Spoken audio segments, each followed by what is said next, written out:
All right. Looks like we're live. Awesome. So yeah, hello everyone. It's great to see you again. Thank you for your patience for waiting. We've got another great special um, piece of content for you today. Again, we're joining with Eric Stoddard, and we're going to be going through a demo on basically car design and Gravity Sketch and different ways to approach that. Um, I'll introduce myself. My name is Jaren Dorman. I'm the design community manager here at Gravity Sketch, and I get to interact with all of you and listen to all of you out there in the community. And I get to highlight amazing creators and designers and artists like Eric Stoddard here. Um, and yeah, so it's going to be really great. If you just want to shoot any questions over for myself or for Eric throughout the demo, please put it in the chat, and I'll be manning that and watching that. I'll be sure to shoot those over to Eric so that he can answer any of the questions. I'll be able to answer anything that I can. And yeah, pretty soon here we're just going to jump right into VR and yeah, just sit back and watch Eric's magic. So Eric, if you want to just like give a little intro into who you are, what you do, and then also a little bit about what you're going to be doing today. Yeah, my name is Eric Stoddard. I'm the founder and chief design educator at CarDesign.Academy. I'm also design manager at Icona Design in Los Angeles area, California.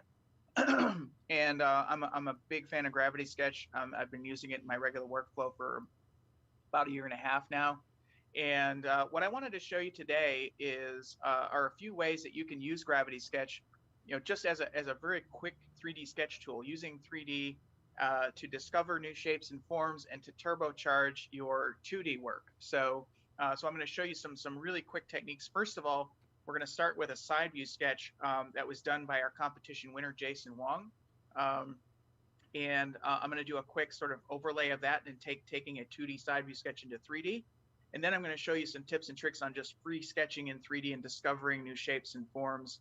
And then finally taking that back into 2D. We're going to download some screenshots, and I'm going to rip on Sketchbook Pro and do some like interesting sketch overlays, interesting effects to create some new interesting looking sketches and renderings. So it's going to be an action-packed webinar. So why don't we go ahead and jump into VR? Jaren, you join me anytime. Yeah, sweet. I'll go ahead and transition over. Okay. And I'll just quickly mention everybody that's watching that this is, if you're wondering what this view is here, this is an experimental 2D view that we're working on. So this isn't released yet, but this is something that we're actively working on where you can join in a browser on your desktop or a laptop. And so we'll be using that today. It's going to be a great way to toggle between looking at the view of the scene as well as having a first-person view of Eric's headset so we can see exactly what he's doing. But just want to get that out of the way in case anybody was wondering what this little UI is. But yeah, I'll let you take it away, Eric. Yeah.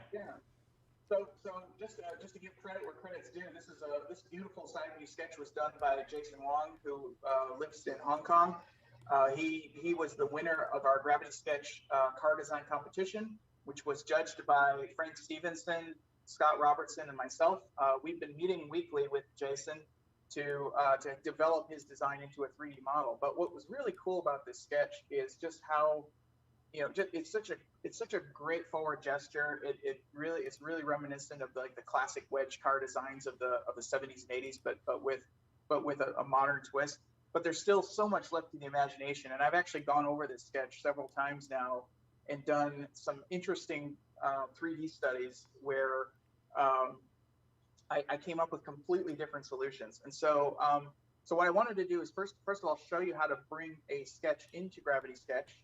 So what I've done is I've brought it in as a reference image.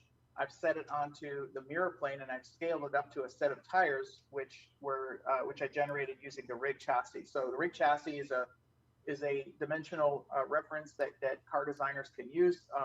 You can easily adjust it. You can adjust wheelbase. You can adjust track, and you can adjust tire dimension. You can even type those dimensions directly into the menu here. So if you have like an engineering spec that you're working to, you can just type in a tire spec, you can type in a wheelbase and a track, and you're off and running. And then what I do is I bring in a human scale mannequin. I position that mannequin in the driver's position. So I'm just going to quickly position the mannequin in a driving position. This is a very low slung sports car, so it's going to have a very aggressive driving position. And just position him right down on the floor there. Maybe I'm going to have to raise those legs a little bit more even.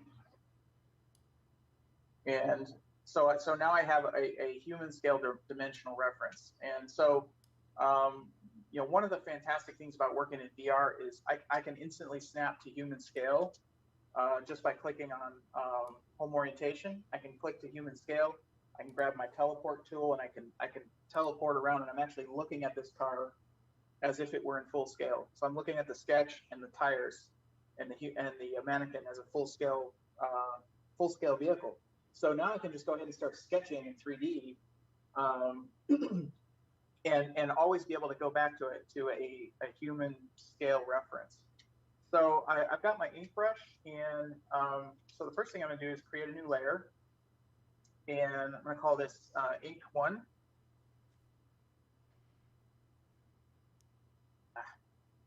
Ink 1. And I'm going to set my ink brush to planar. So in the planar setting, I can now sketch, right on the center mirror plane. You can see it just stays right on the mirror plane. And so to take a 2D sketch into the 3D world, I can just very quickly start to trace out the key lines of the sketch. Sometimes sketching freehand in 3D is kind of difficult. So having this planar setting is really helpful for just starting out. You can see I can turn on control points, and I can edit those, just very quickly edit those lines and get it dialed in just perfect.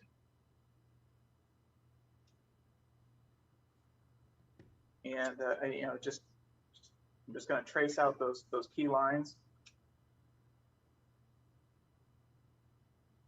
And those of you watching, we do have live chat, so please feel free to ask any questions as I'm doing this. And Jaren, please feel free to pipe in with any comments.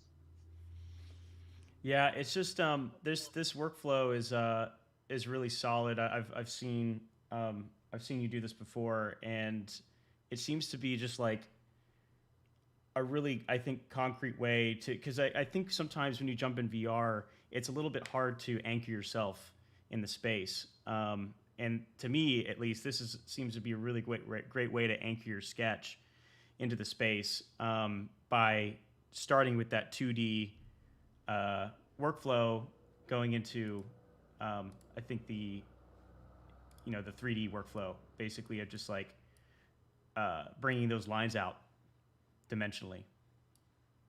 Yeah, totally. So I'm just sketching out the key lines, and I think this kind of square opening for the rear wheel is pretty interesting too. So once you have all the basic key lines, we can start to take some of those lines out towards the wheels, starting with the wheel arch. Now I have a perfect reference to align that wheel opening directly to the tire. I can give it a little bit of a tilt. And what's cool is when you tilt the line, it actually stays planar.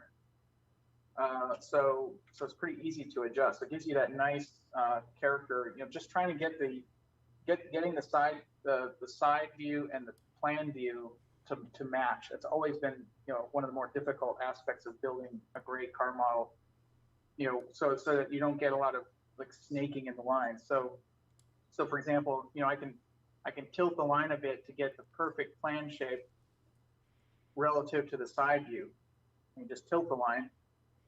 And as I tilt it, I can just readjust those curves. How And how precise are you trying to be at this stage, Eric, when you're laying out these lines here? I'm just using the sketch as a reference.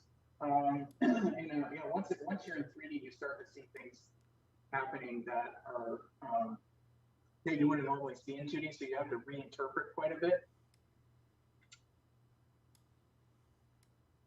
So I'm just trying to get the plan shapes right, the side views right, but by working in the planar setting, it just stays, the lines stay very true. They don't snake around a lot. To me, this part of the process is probably one of the biggest game changers for me because we all know as designers, artists, creators, that starting from a side view or front view of anything in a sketch, it kind of lies to you a little bit. It's not giving you the full picture of what the design's really doing three-dimensionally. And I feel like this stage right here, you're starting to see where the lines go truly in 3D space, and you're working that out in real time, which is really cool. Yeah, exactly. So what I've done is I've actually adjusted my drawing plane to this kind of angle view, and I'm able to using my rotational tool, I can rotate that line to get the perfect angle. It's not working. There we go.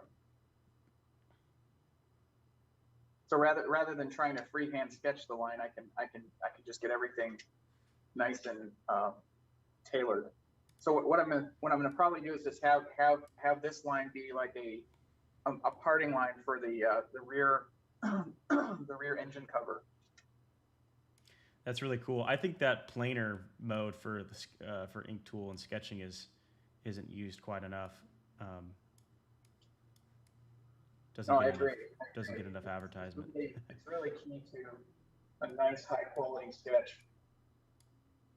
And then going back to the side view, I'm going to sketch out like an A-pillar line, and you'll see in a minute here. I can add and subtract points to get the curvature just right. And what I'm trying to do is get a nice line that speaks well to the center line, and then I can just bring it out here.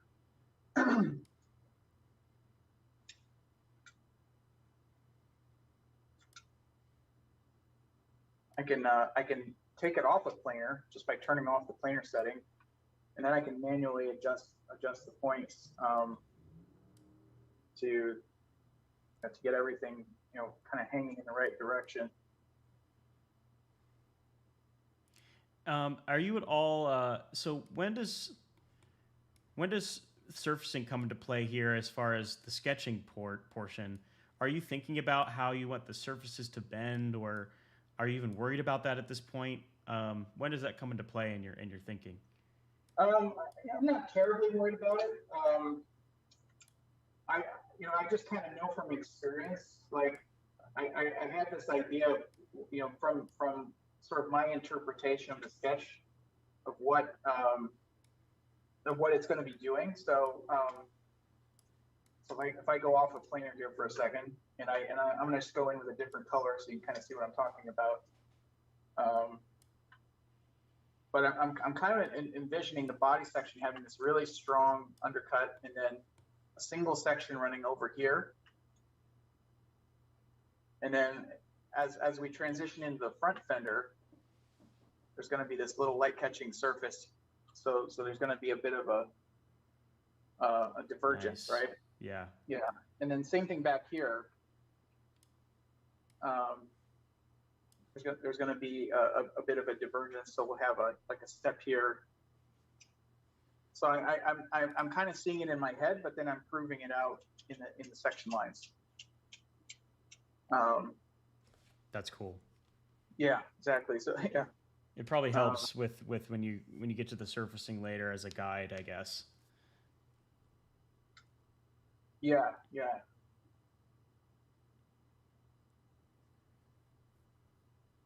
If anybody has any more questions out there, feel free to ask, either myself or Eric. if you're wondering about the car sketching process. And something I'll say too is that this is really one way that you can approach it. There's actually many ways to approach creating or designing cars in Gravity Sketch. We're showing this because I think this is probably the most, I guess, familiar way going from a traditional 2D sketching background and how to exactly to bring that, into 3D. And I think even you would probably agree with this, Eric, that this is not too dissimilar from the traditional modeling workflow as well, like laying down curves and alias or something.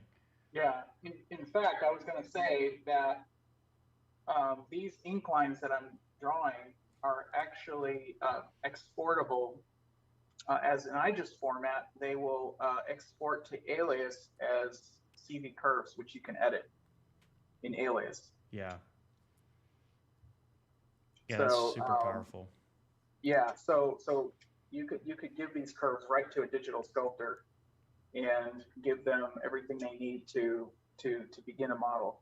So if depending on what your 3D skills are like, you can you have a great tool set now to speak directly in 3D with a sculptor. Some designers are very comfortable working in 3D, while other designers are much more comfortable staying in the 2D world and just working with a sculptor. I've always been much more 3D focused myself, but I know a lot of designers that prefer to work with the services of a sculptor, and they just feel much more confident and comfortable that way. Yeah, it seems to be really intuitive and fit right into that traditional way of working. And I know that you have some other cool stuff, and maybe we'll look at it a little bit later, that you have this sort of volumetric approach as well to creating cars, which I thought was pretty cool. Maybe we'll get a chance to have a peek at that later, but like I said, yeah, there's many ways to approach it. So now that I have sort of my main sections, I can easily I can start to free sketch some of the other secondary lines.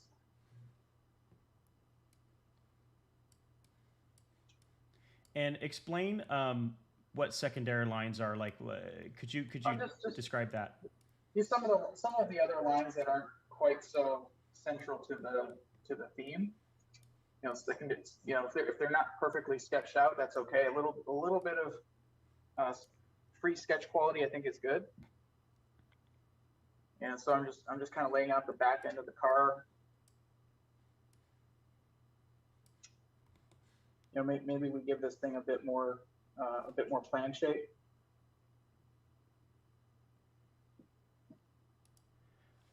Eric, I'd also like to know how far do you go with a sketch until you're ready to start fleshing it out with surfaces, and start actually building out the forms? I guess it's like, how do you know when you're done laying out? I guess it's like whenever it's enough information for you to work, but yeah. It's really case by case. But generally, yeah. Sometimes it depends on the project, but sometimes I might actually go right into 3D sub B. If I'm confident enough about what it is that I'm working on, I might just go straight into sub B. And that's usually if I have a very strong set of 2D sketches that I'm working to. But here in Gravity Sketch, we can use Gravity Sketch as much as a means of form discovery as form execution. What I'm doing right now is really more of executing a sketch. So I have this sketch that I'm working to, that I'm sketching to.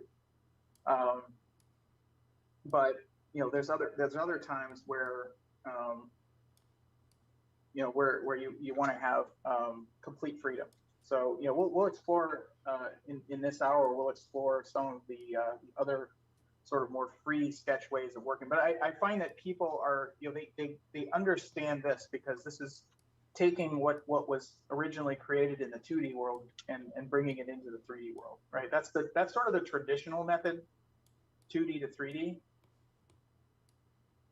But once we get through this, I'm going to show you some ideas and some opportunities to actually work straight in 3D. You know, maybe you're only using the sketch as a proportional reference at that point. Brett Patterson says this is more of a statement, but I guess you could have a comment on it if you like, Eric. But hey, Brett. Brett says it's also very similar to the old school full-size third scale tape drawings, except with those we had to try to get the top, side, and front views to match up to each other. Yeah, exactly. And here in Gravity Sketch, we also have the ability to generate orthographic views directly from, you know, so if I turn off the courtyard here, we can generate orthographic views right here in Gravity Sketch. I just have to turn off my my sketch layer here. There. So now you can see I have my. Oh, we actually can't see those from this view. Oh, you can't? Okay. No, but Eric, I think if you do like a screenshot, if you do this. Oh yeah, let me switch over to that. Here, give me a second. Yeah. Yeah, we can see that there. Yeah, so if I do that, and then I can bring in a matching front view, a matching plan view. So, and these are images that can be exported directly to, you know, to 2D. So instantly I can give a package drawing to an engineer, along with editable CV curves and alias, which is pretty amazing.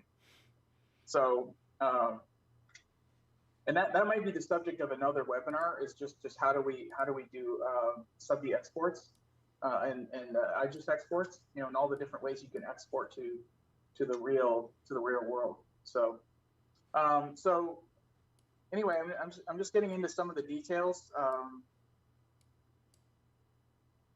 Yeah, working out some of the tail end here. I can see that. Yeah, and you know, I like this idea of like a really strong pattern.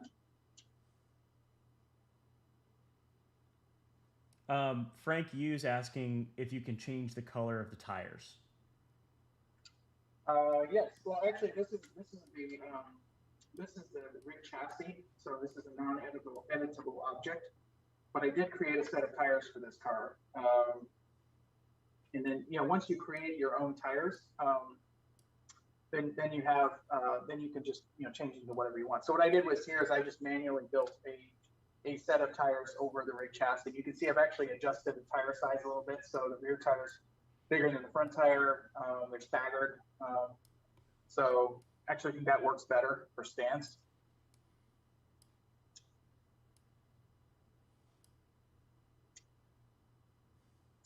Just giving them a little bit of a shine to them. So, yeah, so. Nice.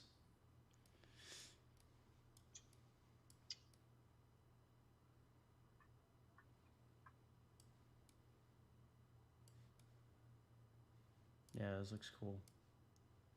I feel like the clay shader looks really good on a lot of things. It gives a little bit more of a, it describes the surface a little more, I think, sometimes.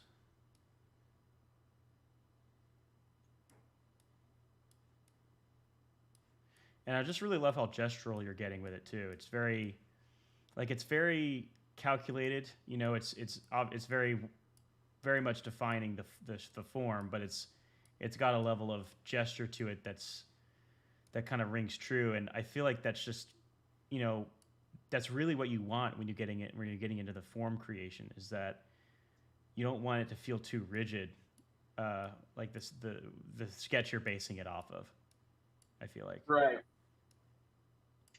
Yeah. So now I have a pretty good idea of what this thing is. I'm just going to finish out the center line. The back there.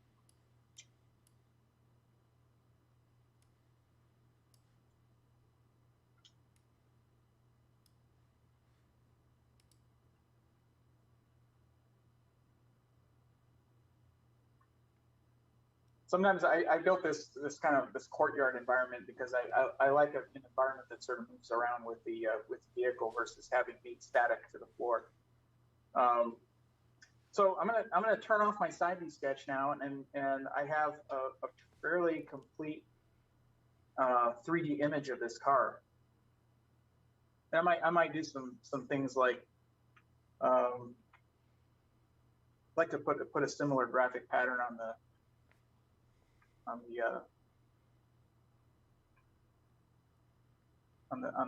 top here on the engine cover. That's nice. Maybe something on the side.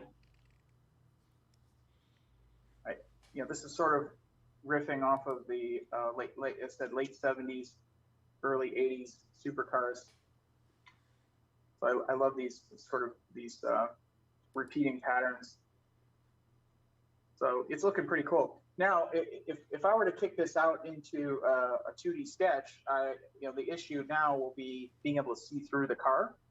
So I'm going to introduce a way to get around that. I'm going to use what's called the volume brush. So I'm going to start a new layer. I'm going to lock this layer. I'm going to call this volume 1.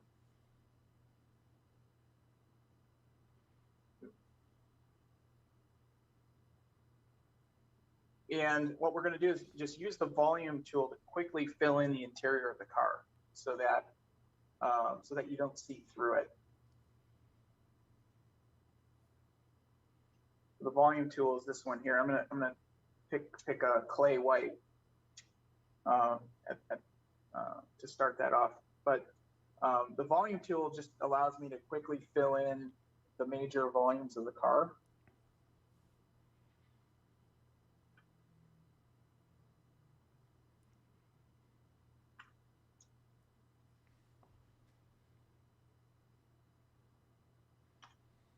Oh, that's cool. Yeah. It's kind of like we have another tool. Well, it used to be a separate tool, but then I think since we released the volume tool, it's sort of been combined, which is there's like a sort of a 2D or flat version of this this tool, but now it's all just under the volume tool description, I think. Yeah. But this is sort of matching it up to the main lines here.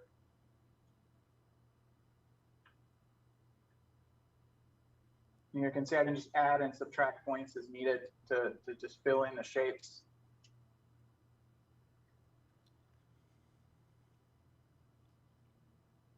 And I'm just sort of matching them, just very quickly matching them to the main character lines.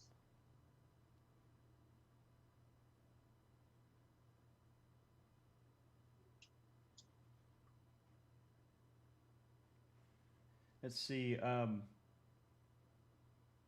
Yeah, it looks like Mr. Fonzie, you answered Powell's question there about HDRIs. Yeah, unfortunately not yet in Colab, but soon.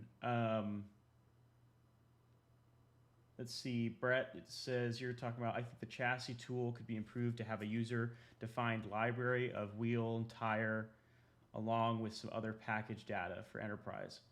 Yeah, I think that would be pretty cool. And that's probably one for the team to think about.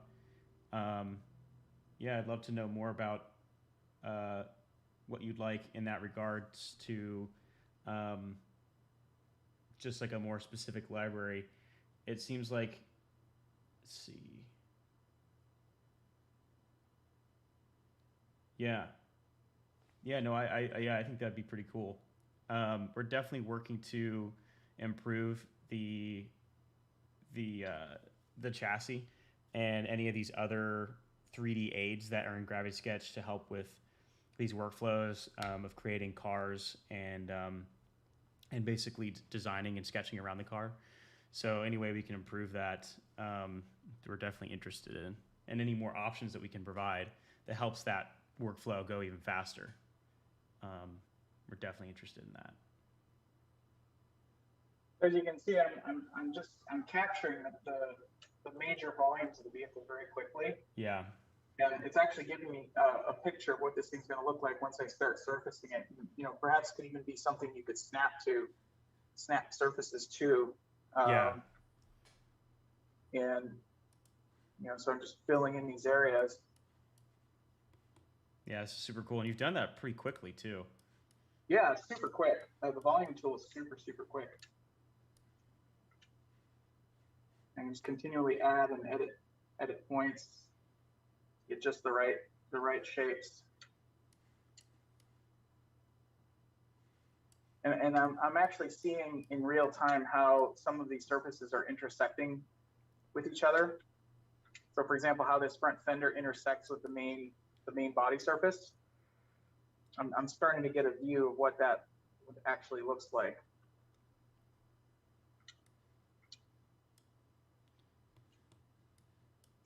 It's nice too because you don't really have to be messing with the actual surface topology quite yet, just to even see it. So it's kind of like a free preview. Yeah, exactly. You can kind of see how I'm just adding and editing.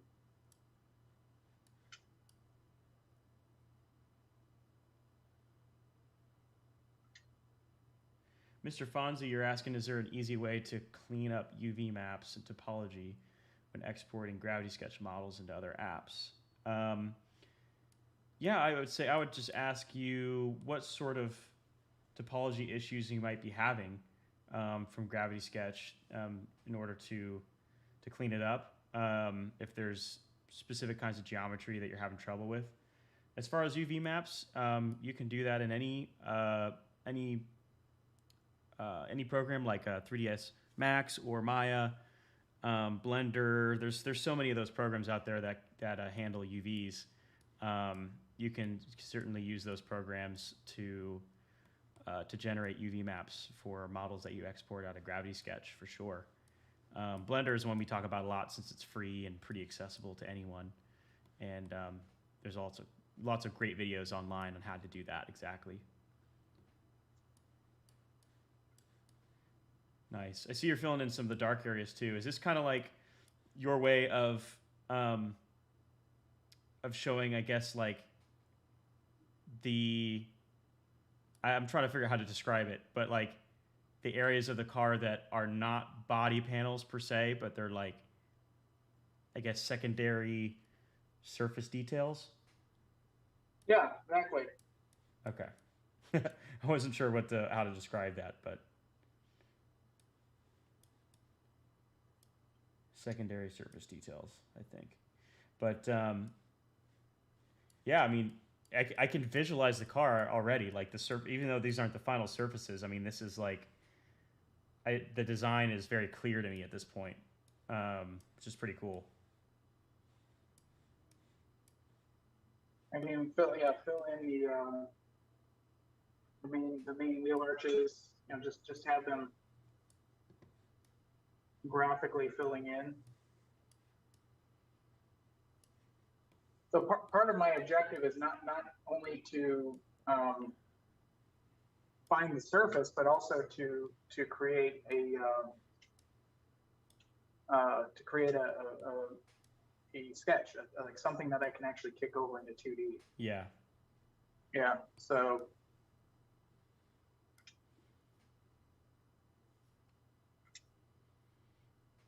So Eric, I mean, this might be a leading question here, but I mean, would you say like in some cases you might prefer, like if you're going to be sketching out a vehicle concept, instead of drawing a bunch of views, like a front view, side view, 3/4, would you say that in some cases you would probably just jump into this and use this as a method for getting your sketch, and then maybe the time you would have spent on maybe like 1 or 2 sketches, obviously we're just, I don't know, however many minutes in here, but basically like you now have free views of all the sides of your sketch here. Exactly.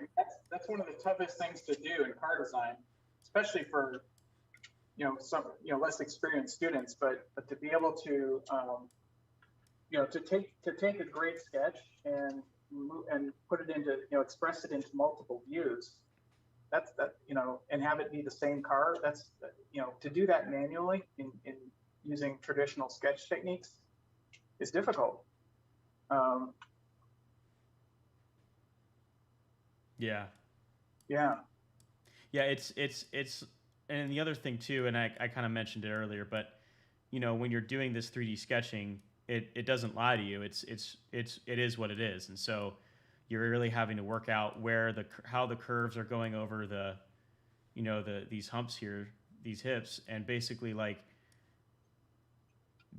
it's going to be true in any view. Whereas if you're doing these sketches in a 3/4 on the front, and then a 3/4 in the back, if you're a really experienced sketcher, it's going to be mostly pretty true. But I just feel like that this way of working, any view is going to be basically the true view of that car from that angle, which to me is really valuable, because the design is, as designers, as we're sketching out vehicles, I think, I certainly for me, when I would sketch like a rear 3/4 versus like a front 3/4, I would interpret what that rear 3/4 was looking like based on my other sketches, but it wasn't totally accurate. It was a little bit embellished, or a little bit almost like almost like the optimum rear view from that angle, but maybe it wasn't truly accurate to what the forms were actually doing. And so this keeps all of that true, I think. So I just did a quick wheel design using the volume brush, which I'm gonna group it together and take it to the rear. And you had like a radial symmetry on that as well, it looks like. Yeah, I used the radial symmetry tool, and then I'm just gonna scale it up using the tool belt. And then this is a deeper dish section, so I'm going to take it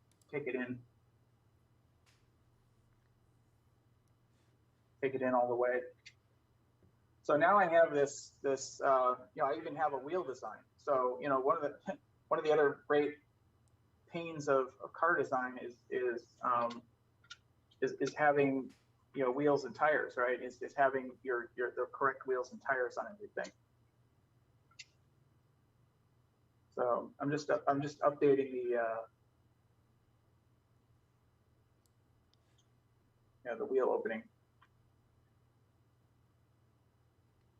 So so now I have a pretty good idea of what this car is going to look like, or at least a version of it. If I turn on the original sketch, you can see I've perfectly captured the side silhouette gesture. And I've given a very quick interpretation of what the surfaces are going to be doing using the volume brush. And so, if I turn off the ink lines, you can see there's actually quite an interesting volume there. Yeah, that is really cool to see. Yeah, but I can turn on the ink lines again, and then let's say we want to kick out some actual sketches in 2D. What I can do is I can turn off the side view sketch, and if I change let's say I change my environment to all white. Oh yeah, I see what you're gonna do here. And so we're gonna use the gradient setting, change the environment to all white, and yeah, you that's can see cool. now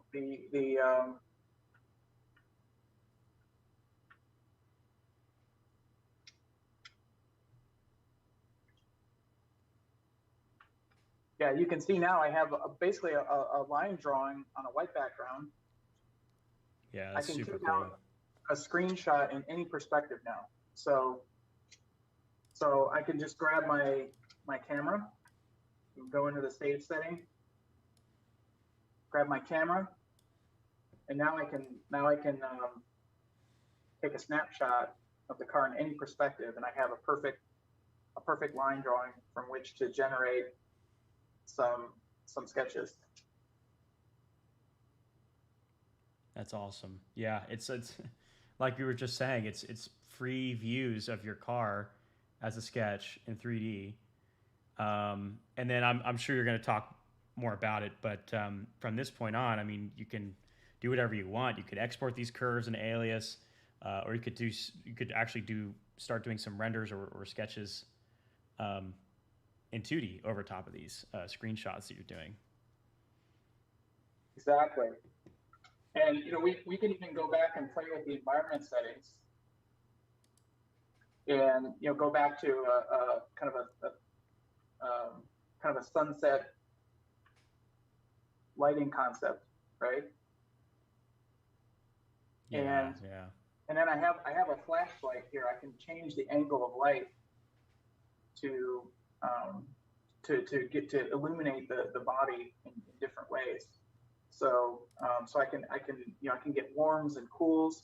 So what I'm doing right now is I have it set to the gradient environment with a very, very warm tone on the bottom and a very cool tone on the top. So I'm getting this really strong warm cool lighting on the car. And maybe I tried dialing back the ink lines a little bit. Let's see, hang on, before we do that, let's grab the wheels and move them to the volume layer. And then we can dial back the ink lines a little bit. Yeah. And now we have a really nice beginning for our rendering. That's really nice. Yeah. That's really cool. I didn't even think about before about using the flashlight to kind of get the optimum sort of like shading you want on your surfaces for like, for using later as a render or 2D render. That's actually pretty cool. Like getting it to the right angle, because sometimes it can be tricky to find that on the surfaces. Exactly. Yeah, but if I turn the flashlight in a really dramatic angle, I get these really nice warm and cool illuminations of the different surfaces and facets.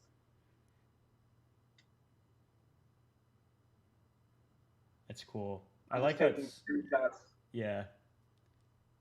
I like how it's getting that ground plane color as well on like the downward facing surfaces. It looks cool.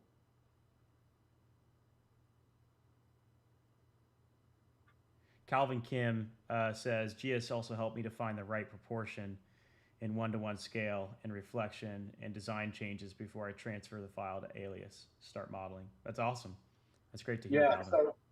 Yeah, so it just as he's saying, I'm now, I just snapped myself back to 1:1 scale, and I'm just standing next to this full-size car, and using the teleport tool, I'm just kind of moving around the car and looking at it from different angles. And so I know exactly, how this thing's going to look in terms of just general proportion and stance. Yeah, and that's kind of the tough thing with VR. It's like one of those things you just got to like be in the headset to truly sense it. But I think everybody watching, you just got to take Eric's word for it. I mean, truly, like if you haven't tried VR yet, it really does feel like you're standing in front of the car full scale, which is just awesome because you get a sense of the way the forms really wrap around when you're standing in front of it. It's super cool. So what I'm going to do now, I'm just going to show you quickly a sketch technique that I use called, where I just use the volume brush itself purely as a form discovery tool. So I'm going to duplicate this package. I'm going to duplicate the sketch as well.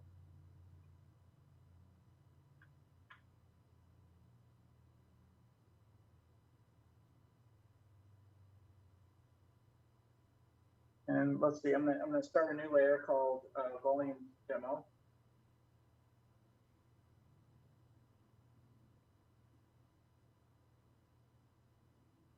Okay, and so I'm going to put this the second chassis onto this new layer. So eventually I can make the first one disappear. But So now I'm going to work purely in the volume setting.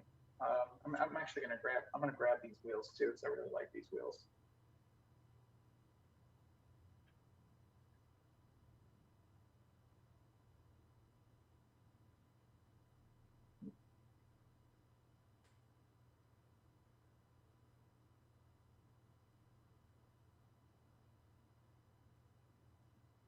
That way I don't have to redo those. But all right, so just purely as a form discovery tool,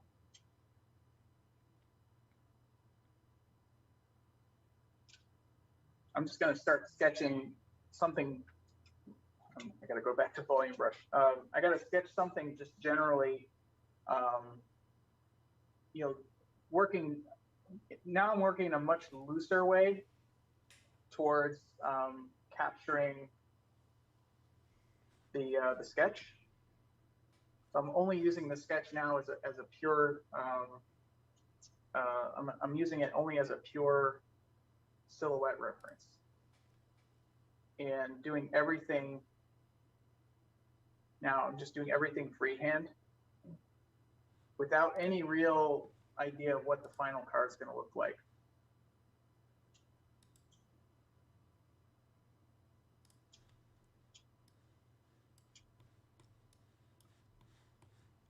That's awesome.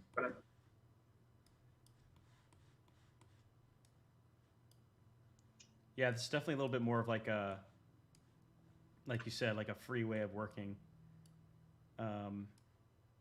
It kind of, to me, it kind of allows you to find another interpretation potentially of your design without being constrained by the lines. Yeah, exactly. Well, I'm actually thinking that this thing could,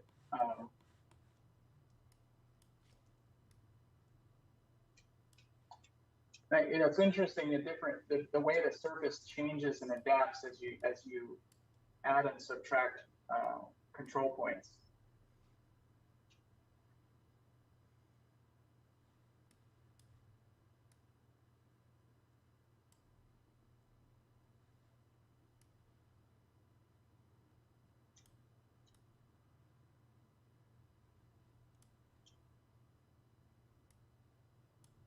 Yeah, that is really interesting because I see that crease really changed there as you've edited the points.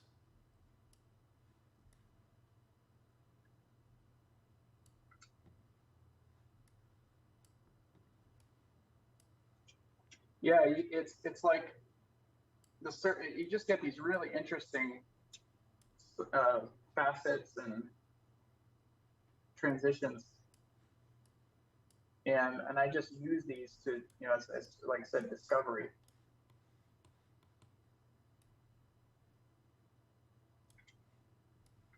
Calvin Kim says, "I love the proportion of the model."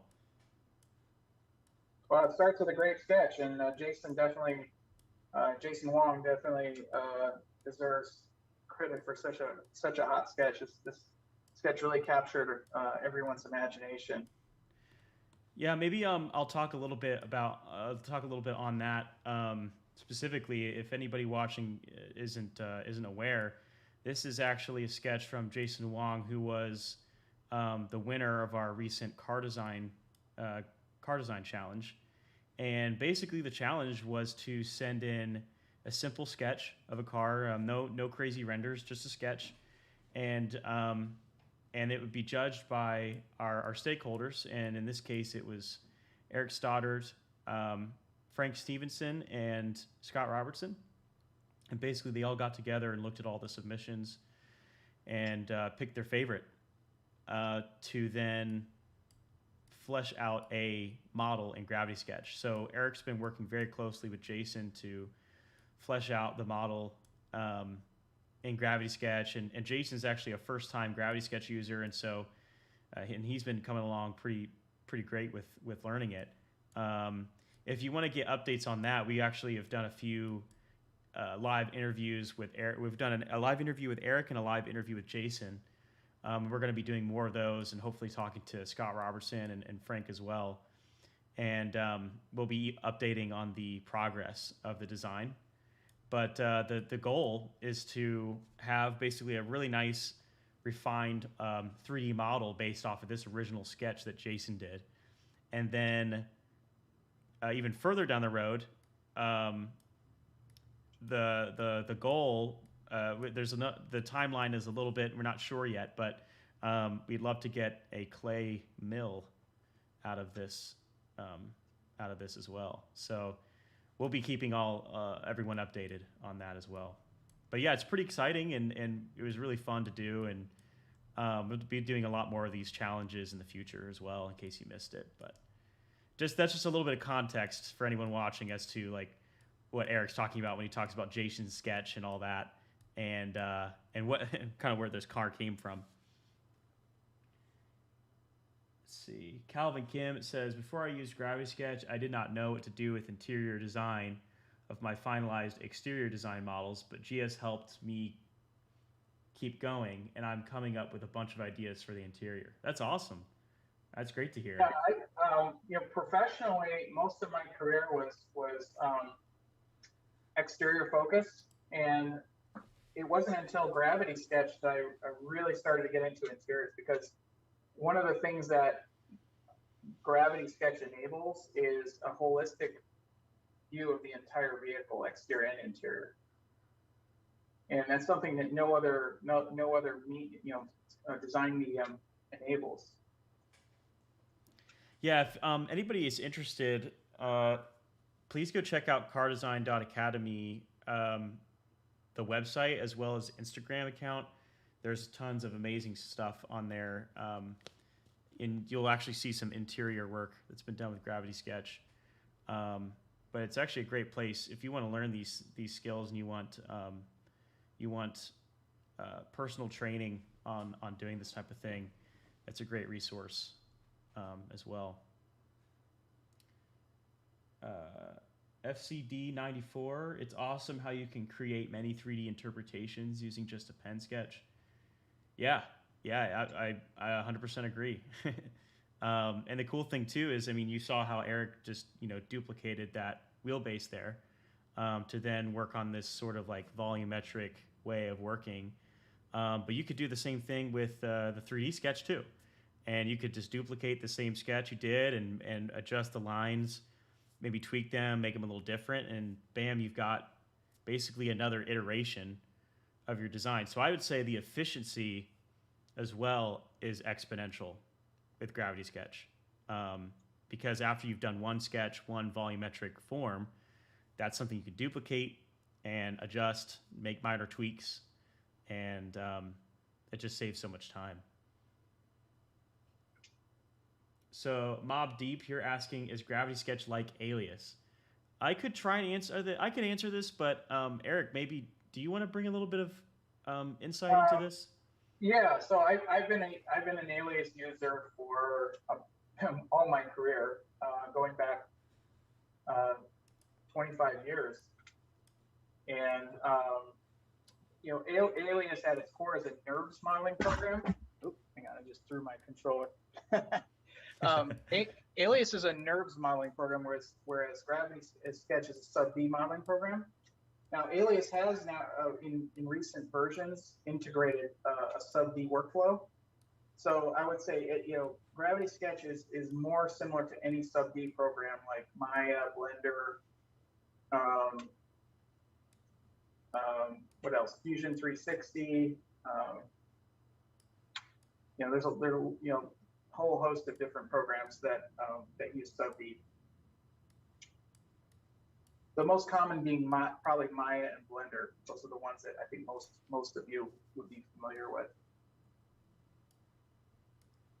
Yeah, it's the only way that I could feel like it's like Alias is maybe like drawing those lines out in a way, or drawing out those 3D curves that you can actually export as IGES files, as Eric mentioned earlier.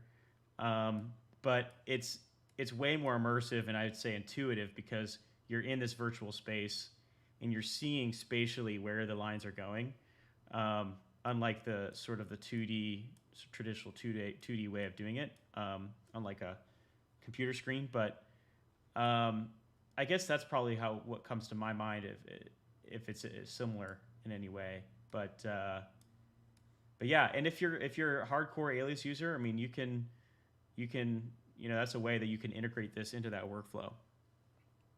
Yeah, and I think more importantly, if you are working with Alias sculptors, there's a lot of different ways you can use Gravity Sketch to collaborate with an Alias sculptor. So first of all, you can you can pass data back and forth, right? You can take an Alias model, you can put sketch lines on it, and export those curves right back to the Alias modeler so they can continue to execute your design. You could use Colab to meet with your sculptor and collaborate directly on a model, much the same way that you would work with a clay modeler in the studio.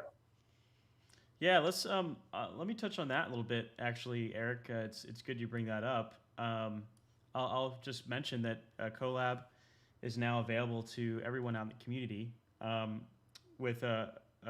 will say you only get one room with Colab, but the cool thing is that you can invite anybody else that you know that has a landing pad account to have access to your room, and it's uncapped. So you can have 100 people that have access to your personal Colab room, and anybody that gives you access to their room, those are technically additional rooms that you can use to do work in. Now, of course, they have control of that Colab space if it's their Colab room to delete anything you make. But I think how I kind of like to explain it, or how I recommend the community use these Colab rooms, is treat it like a physical studio space. So in a real physical studio space, it's kind of subject to whoever has access to the room, whether they mess with your stuff or don't. So I would say set up some ground rules and some things for yourself, for your colleagues, and your group to not mess with things that people are making in the room, because people have been asking how they can protect their models.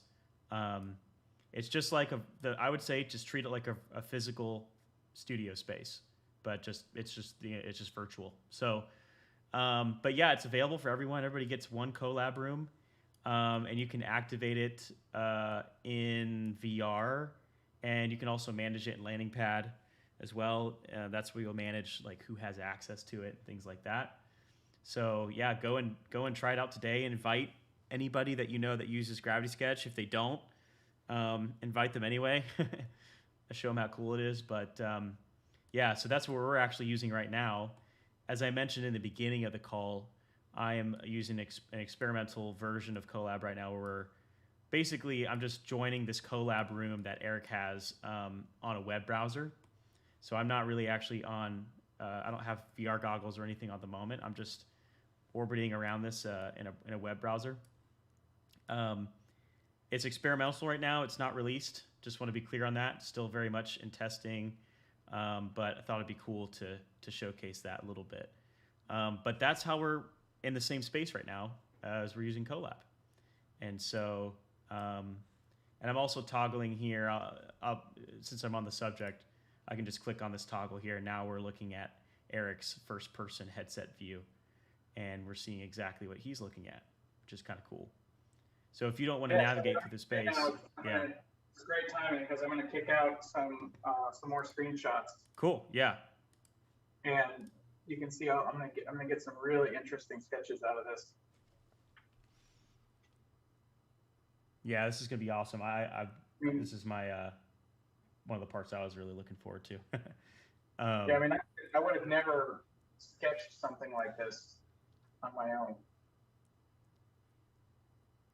Yeah, that's kind of the cool aspect too. Is yeah, you get ideas for things because it's in 3D. It's like your brain is solving things differently than you would normally in a 2D sketch.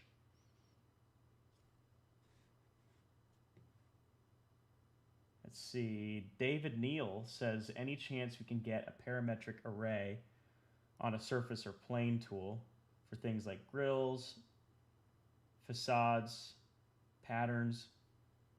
Yeah. I think we've discussed this internally as a team, more options for arrays or patterns. This is definitely something we're going to be looking into and experimenting with. So there's definitely no timeline on anything like that, but that's definitely something that we're looking into. So I'm going to be switching to 2D here in a moment. How are we doing on time? Let's see. We're at about an hour at the moment. Okay. So what I'd like to do, if we have another, let's say, 25 minutes or so, is I'm going to download some of these screenshots from Landing Pad and pull them up on Sketchbook Pro and just do like a quick sketch overlay. Awesome. That sound good? Sounds great. Okay. I'll switch over to the Zoom. Yeah, sounds good. I'm going to switch over myself. I'm actually going to be sharing my screen. Okay. I'll go ahead and spotlight you so it's Okay.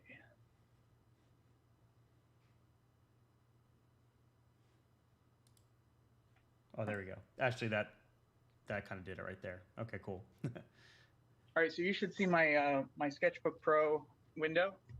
Yeah, looks great. All right, and what I'm going to do is I'm going to pull up my landing pad. So just to show you how easy it is to take screenshots from Gravity Sketch, I'm going to go to my landing pad website. I'm already logged in. I'm going to go under Recents.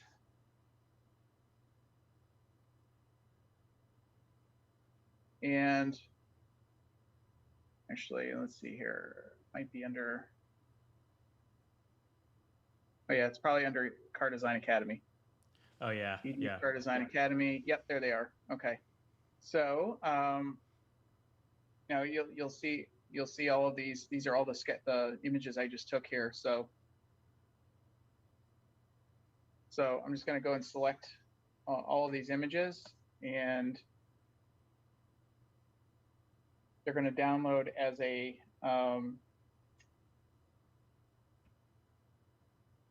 zip file.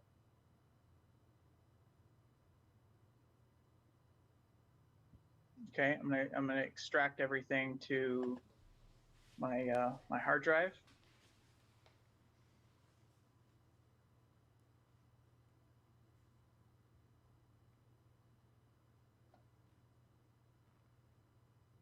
Yeah, this is great too. I don't know if anybody else out there has used this very much, but yeah, you can save these files right onto the landing pad cloud, so you don't necessarily have to dig for them in your computer. If you're tethered, of course. If you're untethered, your only option really is the cloud, which is, I would say, probably even better anyway. So here are all of the screenshots I took. You can see I did, I have the nice line drawing on a white environment. Yeah. White field.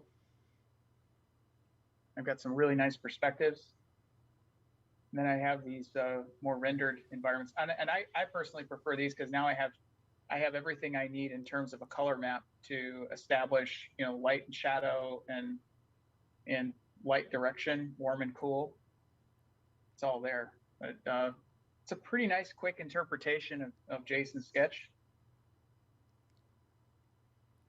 Yeah, that's awesome. And then we have this volume study, which is a complete reinterpretation of that silhouette in a different form language. So I'm gonna probably work on one of these. I just got to pick the view. This looks like a cool view. Let's see here. I think that's it. That's all the views I took. So why don't we go ahead and take. There's several really good ones on there. It's kind of a hard pick. Yeah, it's hard. So what I'm going to do is just drag and drop it into Sketchbook Pro, and it'll come up as a layer. Now, let me just grab a couple more of these.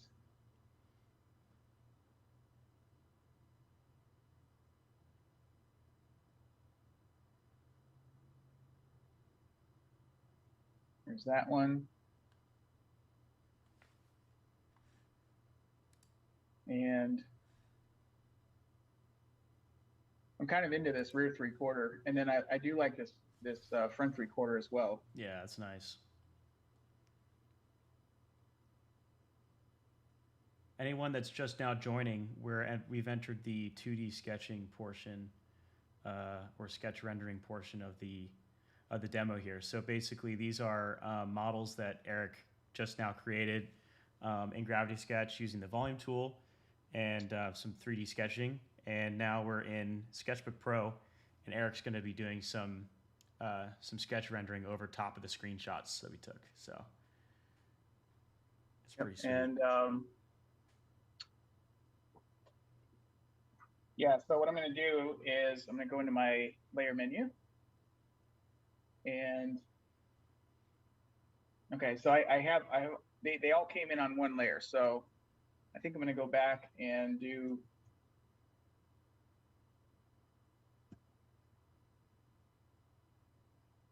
I think I'm going to go back and do this front 3/4 shot. Actually, no, let's just do this one. This is fine. So first thing I'm gonna do is I'm gonna make the layer transparent. I'm gonna add a sketch layer and just do a quick sketch overlay.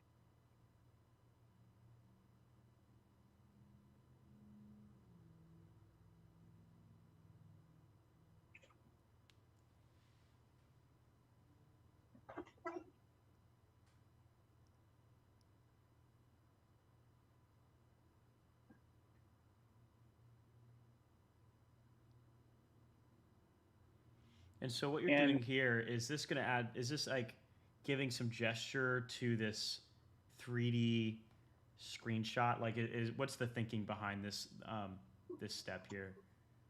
Yeah, so I'm kind of reinterpreting the sketch.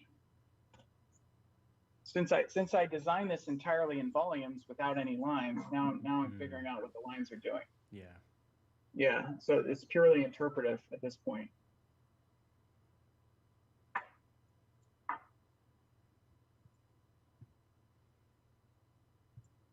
It's cool too working this way because,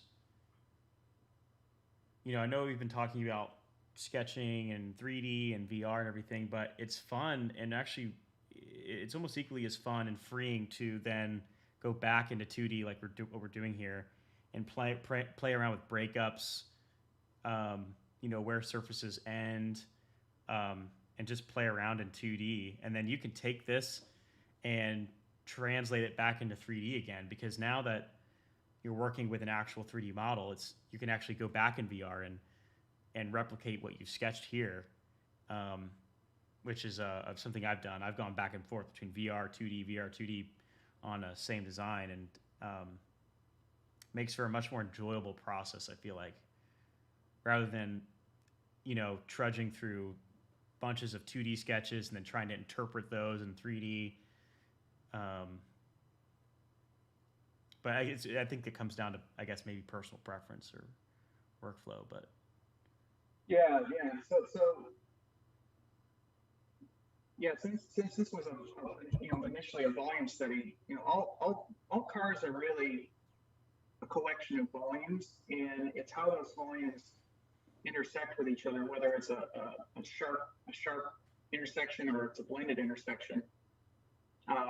And so in the sketch, what I'm doing is I'm now mapping out how those volumes come together.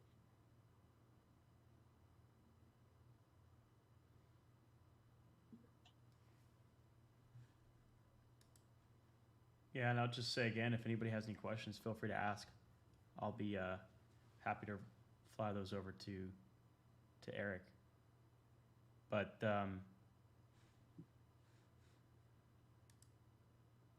yeah, to me, this is like it's all fun to me, but this is a really fun part of just like getting your hand down on paper or screen in this case and sketching out some lines. Yeah. I'm also thinking about graphics as well. Yeah, yeah.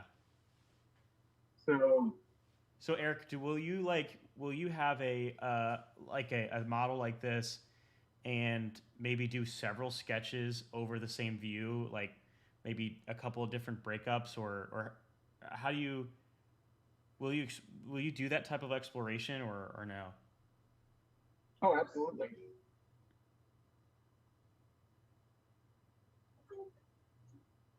So I'm thinking about this, really, really low belt line.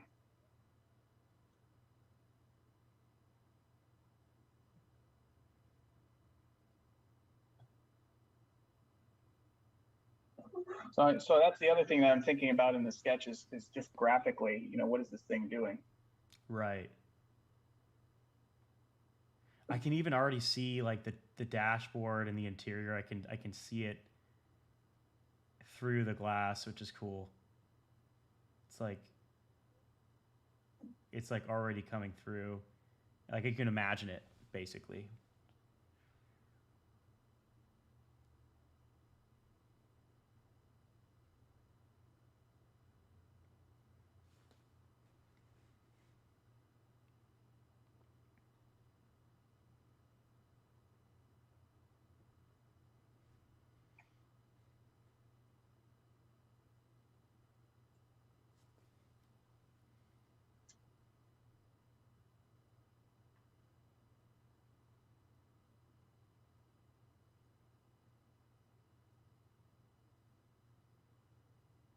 What's also amazing to me too is just like what we mentioned earlier. You're doing this 2D sketching, but this is over top of a screenshot that you took, and you've got 3, 4 more of these, and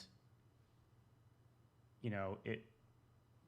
Like I mentioned, it's exponential efficiency. So you can do more of these sketches in a fraction of the time because you've got this model now that you can reference.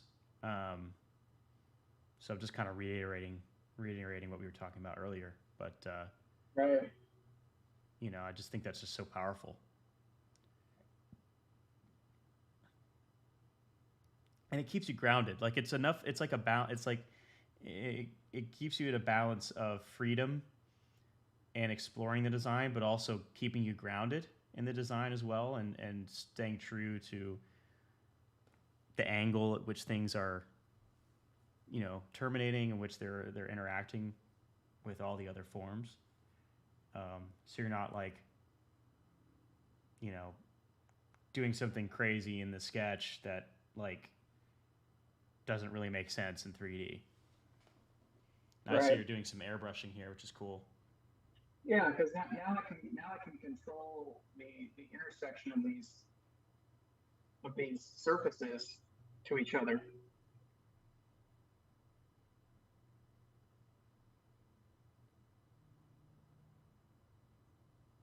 This is cool too because in this case you're kind of doing surfacing at this point without actually messing around with actually doing the surfacing.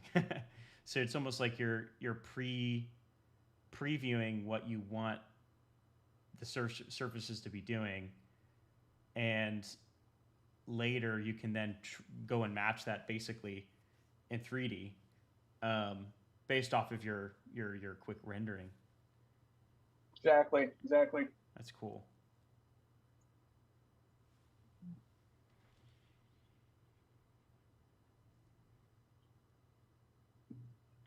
Because sometimes it's just faster to visualize, surfaces like this, just quick airbrush strokes, see how everything kind of connects. So I'm going to add another layer, and I'm going to make this a graphic layer. So now I'm going to start to delineate the glass. Mm.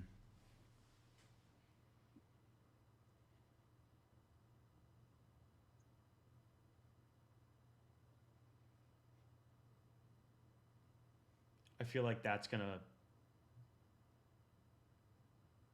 change everything after you do the glass. It's going to really start making the design come together.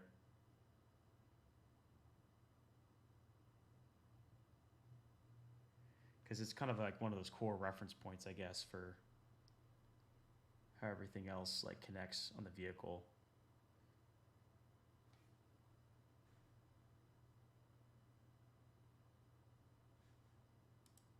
Not too many comments in the chat. I think they're just mesmerized by your sketching, Eric. Yeah, that or they're bored. I don't know. I mean, I am. I could just watch someone sketch, watch them do it. So, honestly, kind of a just more generic question, Eric. What was how long was it until you felt like comfortable using Gravity Sketch in your workflow? Because obviously, you know, this way of working of sketching, doing airbrushing, you know, blocking things in. I mean, that's definitely the traditional part of the traditional pipeline of automotive design and sketching out concepts. But this way of doing a VR, almost like a VR sketch model, and using that in your workflow, how long was it for you? How long did it take? What was that process like of incorporating that into what you were already familiar with? It's kind of an ongoing process. So, I first came to Gravity Sketch as a modeling tool. Okay. I was already very well versed in sub D modeling, Maya, Speedform, Alias sub D, and I was using it regularly in my workflow. And I just once I found out about Gravity Sketch, when I first heard of Gravity Sketch, it was before sub D, before they incorporated their sub D tool set. Yeah.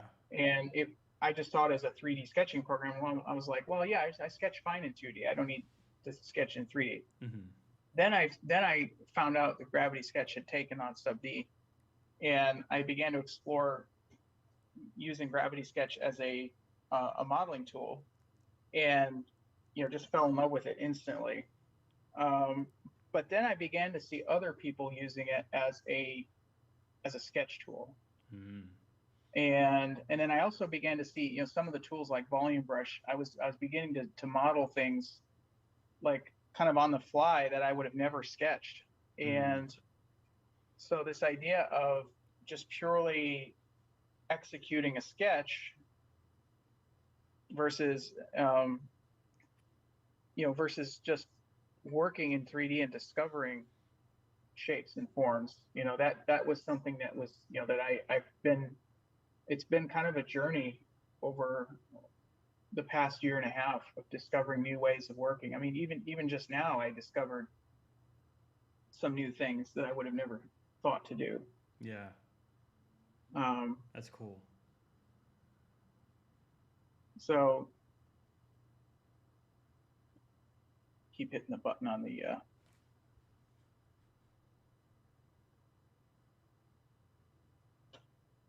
now my tablet stopped responding. Hang on a second.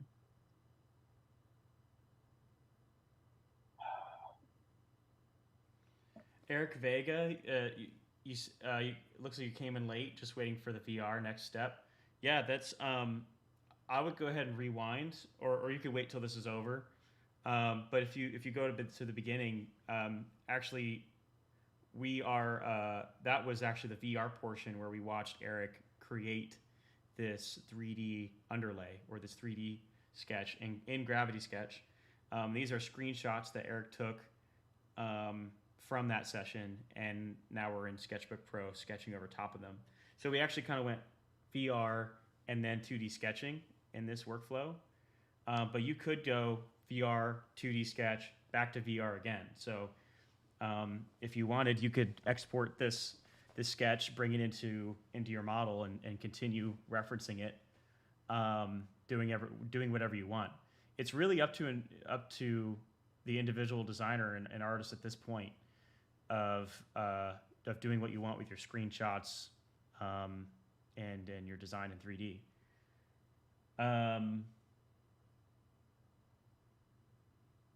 Oh, no, I can't find it. What are you looking for? I had to restart. I had to restart Sketchbook Pro.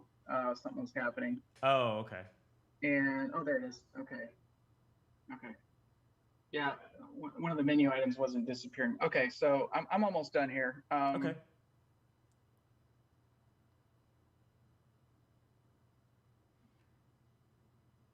Frank Yu asks, Can Gravity Sketch replace traditional design sketch? During my last co-op, they barely do any traditional design sketch. I would say yes. You know, it's really up to the organization, you know, to decide what to do. But I think it's more important that you as the designer try and steer the path of the tools that you're using. You know, if you feel like there's a tool out there that you need to use that your employer is not providing you, you know, speak up.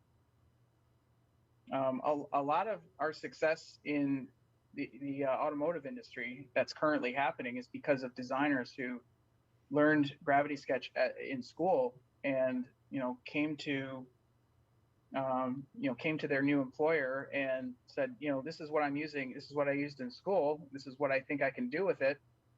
And, you know, eventually, you know, the employer will, you know, will go ahead and provide that equipment for you. Might take a while, but, you know, That's a got to good be point. patient. But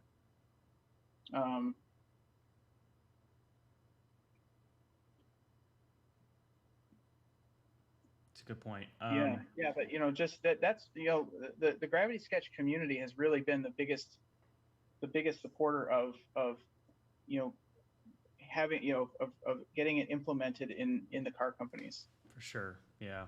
Yeah. 100%. Yeah, that's something that I always try and say with whenever we post something or talk about the success of Gravity Sketch and you know all the tools and the releases is that it's because of the all of you out there in the community. I mean, we really do want to build something that's useful for for everyone out there using it, and so with the updates and just with the amazing stuff being done with it, there's no one to thank more than all of you out there in the community. And so it is all of you out there that's propelling Gravity Sketch into these various circles in the industry. So, Dave, let's see.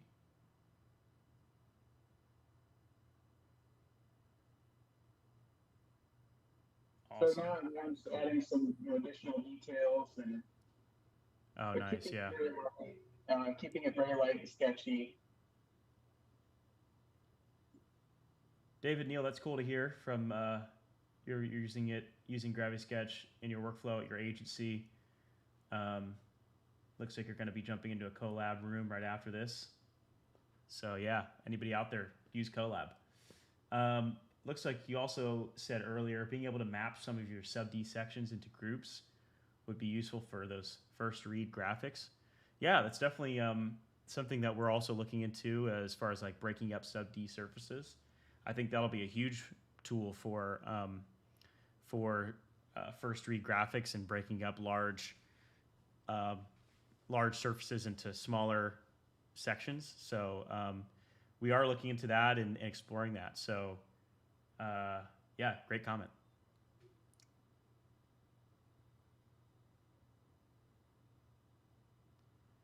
So I'm just adding, you know, I can go all day. I can just add more and more details, but Oh yeah.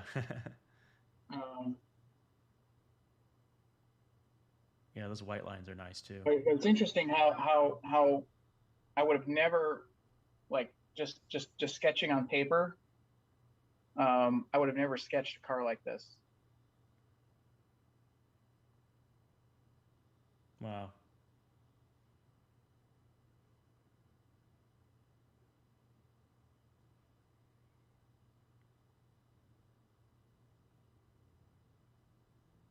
And you know, there's still a lot left to the imagination, but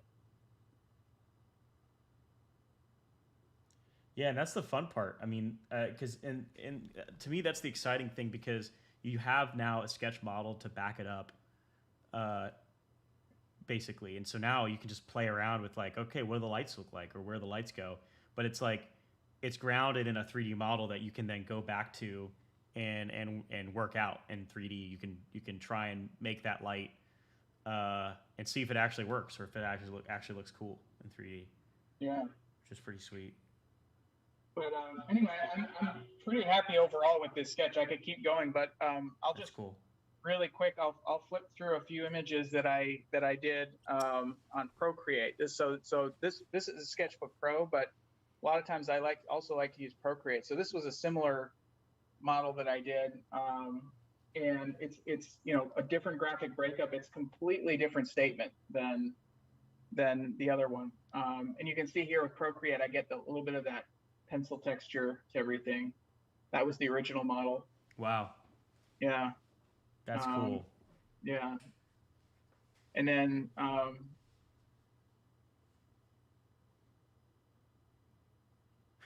I like that one a lot too. That's awesome. Yeah, this is another study I did. This is like this sort of off-road planetary vehicle.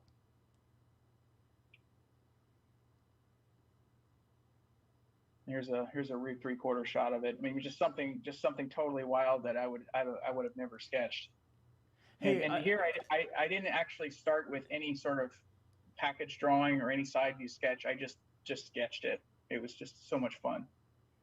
I noticed too that you blur a little bit your screenshots. Is that intentional so that you can kind of keep it a little bit more ambiguous, like the forms and shapes? Yeah. What I did here was I'll play a time-lapse video of it.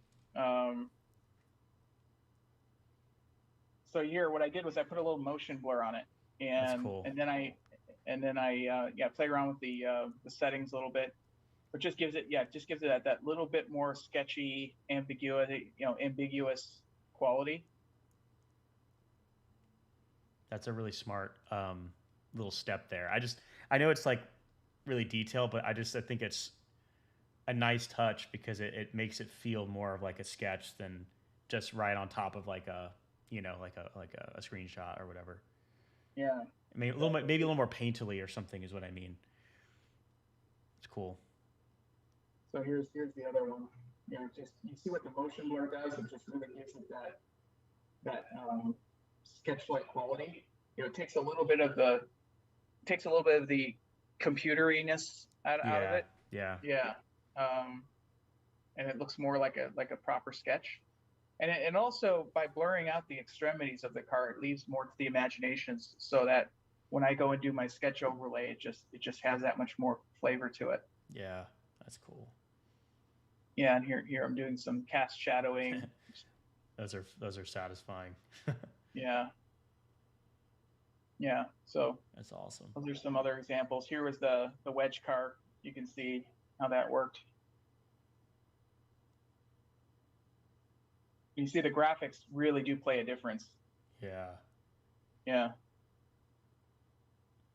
Just experimenting on how those intersections, how those volumes are coming together.